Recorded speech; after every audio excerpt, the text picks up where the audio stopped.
बिस्मिल्लाहिर्रहमानिर्रहीम। अस्सलाम वालेकुम नाज़रीन, मैं अहमद फ़वाद हूँ। आप यूट्यूब चैनल देख रहे हैं। नाज़रीन, आज तारीख़ है 25 अक्टूबर और दिन है जुम्मे का। सुप्रीम कोर्ट ऑफ पाकिस्तान में इस वक्त मैं मौजूद हूँ और आज चीफ़ जस्टिस कादी फ़ाइज़ ईसा साहब बिल आखिर रुखसत हो गए हैं सुप्रीम कोर्ट ऑफ पाकिस्तान से, और एक बदतरीन दौर जो है उसका आज इख्तिताम हो चुका है। इसीलिए पाकिस्तान तहरीक इंसाफ आज योम निजात भी मना रही है, और ये जो मुबारक दिन है जुम्मे का, इस मुबारक दिन के दिन ये जो रुखसती है इसे हमेशा याद रखा जाएगा। लेकिन चीफ़ जस्टिस कादी फ़ाइज़ ईसा साहब का जो अंजाम है वो ज़िल्लत भरा अंजाम था, और अपने ही साथी जजिस के हाथों ज़िल्लत क्यों उठाना पड़ी चीफ़ जस्टिस कादी फ़ाइज़ ईसा साहब को, और साथ ही साथ बल्कि अब तो साबिक चीफ़ जस्टिस हो गए हैं। बहरहाल ख़ास तौर पर जो अलविदाई डिनर उनको दिया गया, वैसे तो बार्स की जानिब से नहीं दिया गया, एक सुप्रीम कोर्ट बार की जानिब से ही दिया गया, लेकिन इस डिनर में भी जजिस की जानिब से शिरकत नहीं की गई, और साथ ही साथ इस डिनर में भी चीफ़ जस्टिस कादी फ़ाइज़ ईसा जो हैं, क्यों उनका जो सर था वो शर्म के मारे झुका रहा, कुछ तफसीलात आपके साथ शेयर करनी है। इसके अलावा जी कादी फ़ाइज़ ईसा साहब को ज़हनी मरीज़ और पागल क्यों करार दिया जा रहा है, इसके पीछे भी कुछ रीज़न्स आपके साथ मैं शेयर करूंगा। और कादी फ़ाइज़ ईसा साहब का जो टेन्योर रहा है, इस टेन्योर में ये क्या क्या करते रहे। मुस्लिम लीग नून और पीपल्स पार्टी के तो चीफ़ जस्टिस बन के ये रहे, लेकिन मज़ीद फ़ैसले क्या क्या दिए, इस पर भी कुछ जो रोशनी है वो भी आज के व्लॉग में डालेंगे, और कुछ तफसीलात आपके साथ में शेयर करूंगा। सबसे पहले तो जी आपको बताता चलूँ कि आज कादी फ़ाइज़ ईसा साहब चीफ़ जस्टिस इसलिए नहीं क्योंकि अब तो ख़त्म हो गया है, तो बहरहाल कादी फ़ाइज़ ईसा साहब जो हैं वो आज घर चले गए हैं, और उनके घर जाते ही एक तारीख बाब का इख्तिताम हुआ है। और मेरे ख़्याल से जब कादी साहब आए थे तो तब बहुत सारे लोगों ने बड़ी उम्मीदें उनसे लगा रखी थी, लेकिन उस वक्त भी हम कहते थे कि ये रॉन्ग नंबर है जो भी लोग उनसे उम्मीदें लगा रहे हैं। लेकिन फिर बाद में उन्हीं लोगों ने कादी साहब के ऊपर जो तनकीद है वो की, और लोग जो है वो रुखसती की दुआएं मांगते रहे कि कादी साहब जो है वो रुखसत हो जाएं। आज वो रुखसत हुए हैं, तो आज का दिन योम निजात के तौर पर याद रखा जा रहा है। बहरहाल जी कादी फ़ाइज़ ईसा साहब जो है वो जो उनका टेन्योर रहा ये तकरीबन 13 माह का, तो इस टेन्योर में वो सिर्फ़ और सिर्फ पीपल्स पार्टी या मुस्लिम लीग नून या आप कहें ताकतवर हलकों के ही चीफ़ जस्टिस बनकर वो रहे, और हर वो फ़ैसला उन्होंने दिया जिससे जो सहूलतकारी है बज़ाहिर वो इस मौजूदा चुनतखब हुकूमत की हो सके, और पाकिस्तान तहरीक इंसाफ को जितना नुकसान पहुँचा सकते थे उन्होंने पहुँचाने की कोशिश की, उसे पहुँचाया। लेकिन खैर एंड रिज़ल्ट क्या निकला कि इमरान ख़ान जो है आज भी उसके साथ पूरी कौम खड़ी हुई है, और कादी फ़ाइज़ ईसा साहब जो हैं दूसरी तरफ वो आज ज़लीलो रुस्वा हो रहे हैं कि उनके जो अपने साथी जजेस हैं वो उनके डिनर में शिरकत नहीं कर रहे, वो उनके साथ मिलने को भी तैयार नहीं हैं, उनके फुल कोर्ट रेफरेंस में भी शिरकत करने के लिए तैयार नहीं हैं, और जो है वो उनके अगेंस्ट जो नोट्स हैं वो लिख रहे हैं, और ये कह रहे हैं कि जो अमाल हैं ये सारे के सारे अवाम भी देख रही है और तारीख़ कभी माफ़ नहीं करती। ये कादी फ़ाइज़ ईसा साहब के लिए उनके जो साथी जजेस हैं वो ख़यालात रखते हैं। बहरहाल जी कादी साहब ने अपने दौर में क्या किया और क्यों उनको इस तरह से याद ना रखा जाए, क्योंकि उन्होंने भी तो यही कुछ किया अपने दौर में। अब देखें इवन के मैं जो ये 13 माह मैंने सुप्रीम कोर्ट में कवर किए, तो मैंने किसी भी चीफ़ जस्टिस का ऐसा रवैया नहीं देखा जो रवैया कादी फ़ाइज़ ईसा साहब ने बतौर चीफ़ जस्टिस अपने वकला के साथ अपनाए रखा। उनको जो है वो बदतमीज़ी और किया करते थे एक तरह से कमरा अदालत के अंदर। कभी उनसे कहते थे कि सरदार का लफ्ज़ जो है वो आप क्यों इस्तेमाल करते हैं अपने नाम के साथ, जो सरदार लतीफ़ खोसा साहब हैं। अब देखें केस क्या है, और उनको इस चीज़ से पकड़ लिया और 10 मिनट यहीं पर ज़ाया जो है वो कर दिए।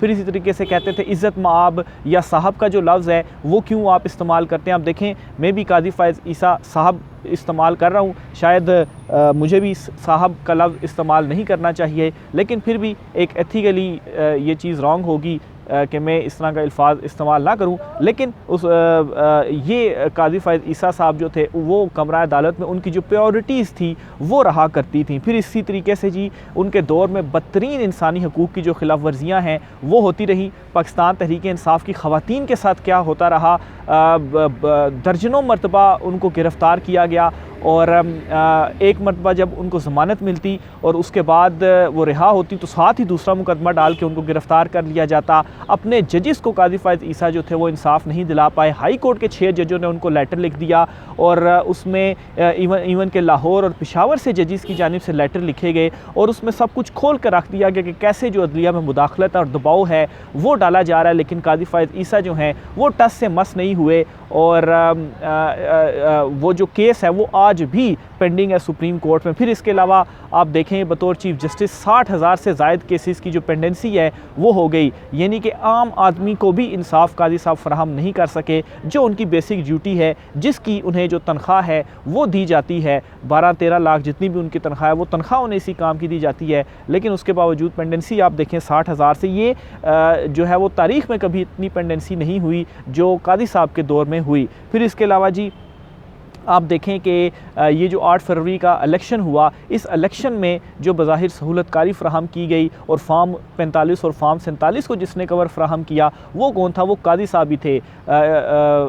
ब्यूरोक्रेसी से आरोज़ लेने का जो फ़ैसला था उसको काजी साहब ने ख़त्म किया और कहा जी इलेक्शन करवाएं। और जब इलेक्शन हुए और फिर उसके बाद वो जिस तरह से फार्म 47 के ज़रिए ये हुकूमत बनाई गई और फिर उसके बाद काजी साहब ने जो ट्रिब्यूनल्स का मामला था वो भी दबाई रखा, उनके पास मामलात आते रहे और मनमानियाँ करता रहा इलेक्शन कमीशन ऑफ पाकिस्तान। लेकिन काजी साहब जो हैं ज़ाहिर सी बात है वो सबसे बड़े सहूलतकार थे बज़ाहिर इस तमाम तर मामलात में, तो उन्होंने क्यों कर आखिर जो एक्शन है वो लेना है। इसके अलावा भल्ले का निशान जो था पाकिस्तान तहरीक इंसाफ से उनकी जानिब से लिया गया और बाद में फिर एक्सप्लेनेशन देते रहे कि भल्ले का निशान लेने का मतलब ये नहीं कि पार्टी जो है वो इलेक्शन ही ना लड़े। तो तब आप कहाँ थे जब पाकिस्तान तहरीक इंसाफ दरख्वास्तें दायर कर रही थी और तब आपकी एक्सप्लेनेशन कहाँ थी और क्यों इलेक्शन कमीशन के ख़िलाफ़ जो एक्शन है वो नहीं हुआ? तो ये सारे काम काजी साहब के दौर में हुए। जबरी गुमशुदगियों का जो मामला था वो काजी साहब उसने उसके ऊपर क्या किया, 0/0 बल्कि माइनस में आप इसको रखें। और मज़े की बात ये कि वो जो मीडिया वाला केस था जिसमें फैसल वावडा और मुस्तफ़ा कमाल जो थे उन्होंने एक प्रेस कॉन्फ्रेंस की, उनके ख़िलाफ़ तौहीन अदालत हुई और उस तौहीन और वो जो प्रेस कॉन्फ्रेंस थी वो मीडिया चैनल्स की जानिब से दिखाई गई। तो मुस्तफ़ा कमाल और फैसल वावडा को माफ़ कर दिया गया और नोटिस इशू कर दिए गए मीडिया चैनल्स को, यानी कि तौहीन अदालत करने वालों को तो छोड़ दिया गया, मीडिया चैनल्स को जो है वो बुला लिया गया कि आपने ये जो प्रेस कॉन्फ्रेंस है वो क्यों दिखाई। बहरहाल बाद में वो भी मामला ख़त्म हो गया। लेकिन ये काजी फ़ायज़ ईसा साहब जो थे, आप उनका जो है वो आप यहाँ से अंदाज़ा लगा लें एक मेंटल लेवल का भी कि किस हद तक जो है वो जाते थे और असल जो काम था, जो इंसाफ फराहम करना था, उस तरफ नहीं जाना। बस एक पावर है, एक इख्तियार है, उसको जो है वो किसी तरीके से बस अपनी मनमानियाँ करनी है और अपनी मर्जियाँ करनी है। फिर इसी तरीके से नून लीग के हक़ में हर फैसला उन्होंने दिया, इवन के रिकाउंटिंग के फ़ैसले नून लीग के हक़ में दिए जाते रहे। पाकिस्तान तहरीक इंसाफ को डैमेज करने के लिए हर मुखालिफ जो फ़ैसला था वो PTI के अगेंस्ट दिया गया। हुकूमत की 2/3 अक्सरियत को पूरा करने के लिए काजी साहब ने क्या कुछ नहीं किया। 63A केस का जो फ़ैसला था नज़रसानी में वो काजी साहब की जानिब से दिया गया, लेकिन उसके बावजूद भी एंड रिज़ल्ट क्या हुआ? एंड रिज़ल्ट यही हुआ, रुसवाई हुई, सुबकी हुई, क्योंकि हुकूमत ने फिर भी जो एक्सटेंशन थी वो काजी साहब को नहीं दी। 26वीं तरमीम देख लें, बिलावल जरदारी की जानिब से ये बयान सामने आ रहा है कि 26वीं तरमीम अगर काजी फ़ायज़ ईसा ना होते तो हम ये जो 26वीं तरमीम थी वो ना कर सकते, यानी कि सारी 26वीं तरमीम का जो क्रेडिट है वो दे दिया गया काजी फ़ायज़ ईसा साहब को कि उनकी वजह से जो तरमीम है वो हुई है। और ये वो तरमीम है जो कि कबर बनी है सुप्रीम कोर्ट ऑफ पाकिस्तान में और एक जो लेगेसी पीछे छोड़कर जा रहे हैं काजी साहब। जब तक ये 26वीं तरमीम है, आप समझें कि यूं ही काजी साहब के ऊपर तनकीद वो जारी रहेगी। ये एक कबर है जो कि काजी साहब ने अपनी खोदी है। तो ये जी उनके टाइम के कुछ जो है वो केसेस थे, उनका जो दौर इख्तिताम पजीर हुआ, उन्होंने अपने दौर के अंदर क्या कुछ किया उसकी कुछ डिटेल्स थी। चीफ़ जस्टिस काजी फ़ायज़ ईसा, सॉरी अब तो साबिक चीफ़ जस्टिस हो गए हैं, तो काजी फ़ायज़ ईसा साहब जो हैं उनको इवन के वकला बरादरी हो गई, सहाफ़ी बरादरी हो गई, मुख्तलिफ लोग हो गए,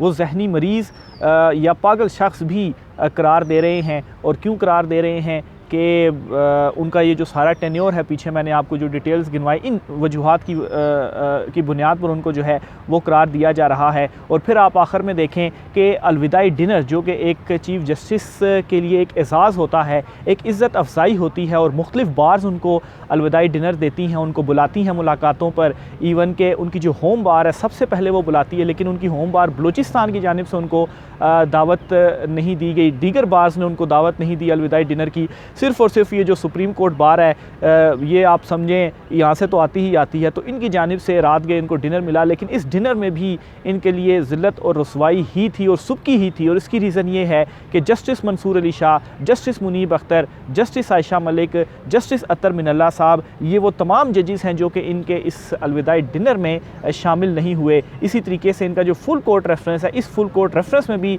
जो जजेस थे वो शामिल नहीं हुए। और जस्टिस मंसूर अली शाह वो जज हैं जिन्होंने कादी फ़ायद ईसा साहब के ऊपर एक एहसान किया। वो जो रेफरेंस आया था, उस रेफरेंस में उनके मुखालिफ नहीं, उनके साथ डट कर खड़े हुए, फ़ैसलों में उनके साथ मौजूद होते थे। लेकिन एट द एंड कादी साहब ने अगर ये कहा जाए कि उनको भी डसा तो ये गलत नहीं होगा, क्योंकि मंसूर अली शाह साहब का बतौर चीफ जस्टिस रास्ता रोका गया, 26वीं आईनी तरमीम की गई, और कादी साहब ने सारी बज़ाहिर जो सहूलतकारी थी वो फराहम की, और जस्टिस मंसूर अली शाह साहब का रास्ता रोका। लेकिन खैर रास्ता तो अभी कादी साहब का ये चूँकि दौर का इख्तिताम हो गया है, अभी आगे आगे आप देखें कि होता क्या, और ये हुकूमत अपनी इसी तरमीम के ऊपर पछताएगी।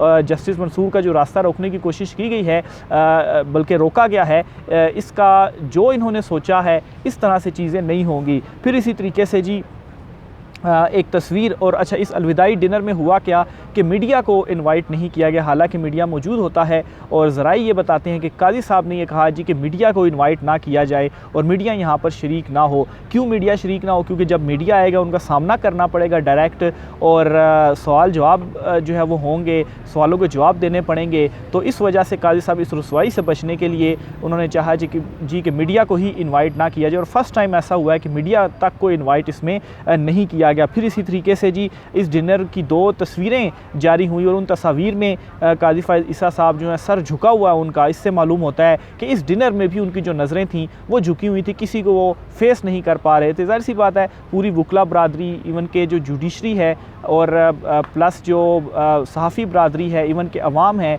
उनमें जो कादी फ़ायद ईसा साहब की एक जो वो लेगेसी छोड़ कर जा रहे हैं, उसके बाद यही कुछ उनके साथ होना है। फिर इसी तरह से जी ये कल जो डिनर था कादी साहब की जानिब से दिया गया, उसका कुछ अहवाल था। जो फुल कोर्ट रेफरेंस है, फुल कोर्ट रेफरेंस में ही यही मामला था। अब जस्टिस याया अफरीदी जो हैं उनकी जानिब से कल हल्फ लिया जाना है, और वो बतौर chief justice supreme court of Pakistan अब अपनी जो ज़िम्मेदारियाँ हैं बाकायदा तौर पर सर अंजाम देंगे। बहरहाल उन्होंने 1-2 रोज़ से ही, जब से उनकी नामजदगी हुई है बतौर चीफ जस्टिस, उन्होंने अपना जो काम था वो शुरू कर दिया था। जो सुप्रीम कोर्ट का एक अमला था या स्टाफ था, उनको बुलाकर कुछ जो है वो उनसे ब्रीफिंग्स वगैरह भी ली गई, कुछ हिदायत भी उनको दी गई। बहरहाल ये जी ओवरऑल कादी साहब का टेन्योर था, और उस टेन्योर में क्या क्या कादी साहब करते रहे और किन अल्फाज में उनको याद किया जा रहा है, वो भी आपके साथ मैंने शेयर कर दी। राय का ज़ाहिर कीजिएगा। आज के व्लॉग से इतना ही, इजाज़त दीजिए, अल्लाह हाफ़िज़।